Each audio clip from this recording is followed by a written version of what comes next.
Our wealth design build process is really taking and getting ourselves away from the sales-based philosophy of our industry, which is just, it's in every nook and cranny of the business. I'll give you an example.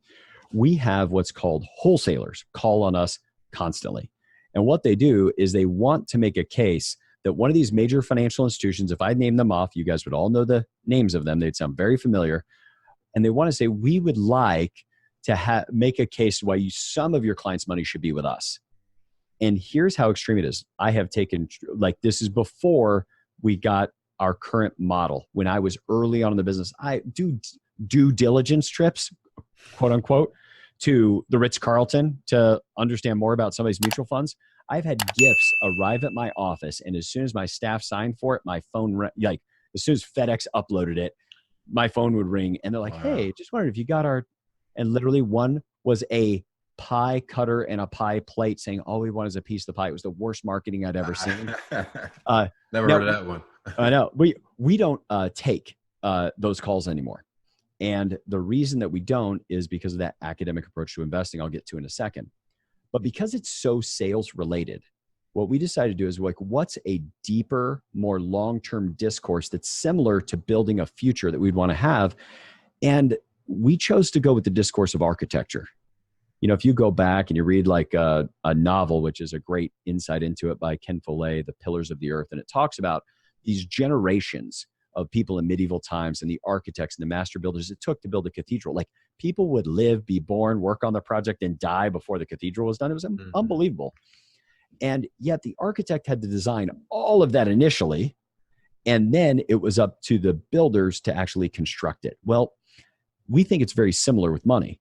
There's the design piece. So if a client hears our philosophy, which we have a separate philosophy meeting where we ask no deep financial questions. Nobody has to open their financial kimono. We simply say, here's how we look at the world. You could either have that or you could just listen to 10 hours of our podcast and know who we are. But they hear that.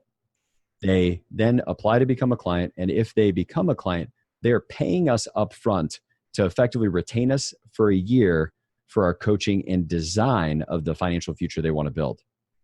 Then it's just like hiring an architect. You pay $60,000 to an architect to build a building for you. They give you the blueprints. Now it's you and your wife's choice to turn around and you can go, well, I think I can build it myself. I'm going to head to Home Depot, get a bunch of 2x4s and some Quickcrete and go to town. That's possible. You might have a high school friend who's a general contractor. You're going to hand him the blueprints and let them do it. Or if you enjoyed the experience with the architect, some architects are design build architects like the days of old. And so what they would do is you bring it back to the architect, and that same care that helped you build the vision of the project originally is now getting pushed into the general contract team that actually helps construct it. And so we give our clients the choice. They can only have us be the designer, or they can have us also be the builder. And if they have us build it, then we waive all our future design and coaching fees as a result of doing the asset management. And if they want to build it themselves, they can just re-engage us every year for a flat fee with everything disclosed up front so that nobody's surprised.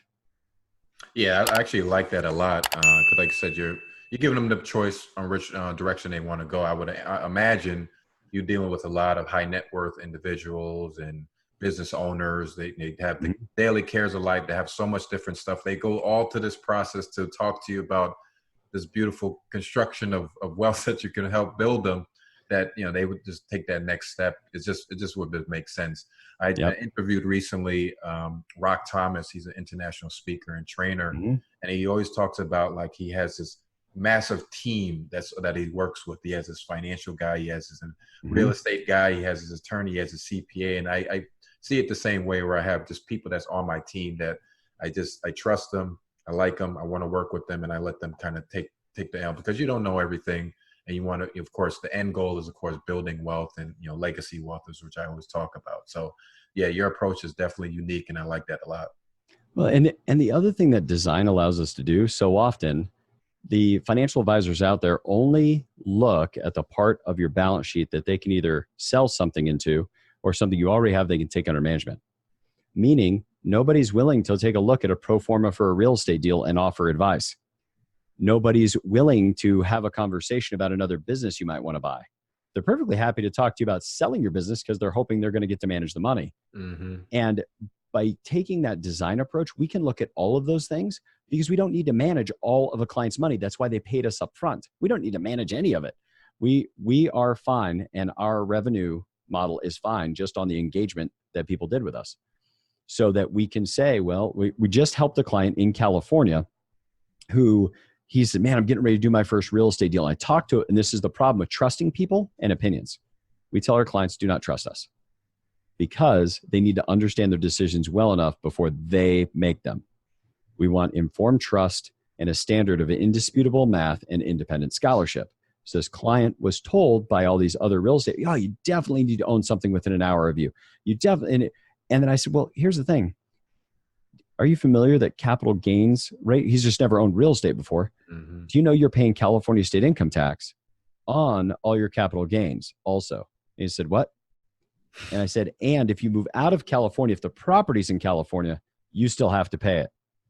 And his income, I mean, this is a young guy, but top 1%, he's under 30 and top 1% income.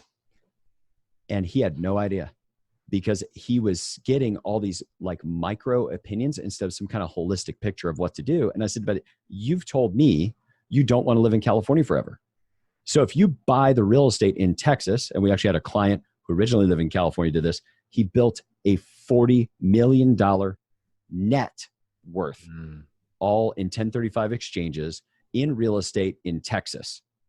Now, he lived in California, so his income from those properties, yes, taxable at California state income tax rates. He doesn't live in California anymore. He lives in a state with no income tax. Mm-hmm. And so when he sells them, he will not have to pay nearly double the amount of tax he would have had to pay in California. So it's things like that that tend to make a big difference by not only having the team, but we're often the only person in the client's life that has seen everything from the tax returns to their car insurance to their investments, both things that might be with us and all the other assets, because everybody else is managing a segment. And we sort of just get up to 10,000 feet with the client, look down and say, which of these pieces on the chessboard can best be moved? We are not the ones that should move every chess piece. We're not the expert in, say, real estate. But we can look at it and say, you may, if you're not going to stay in California ever, you may not want to buy in California because of the like ever expanding consequences that decision can provide.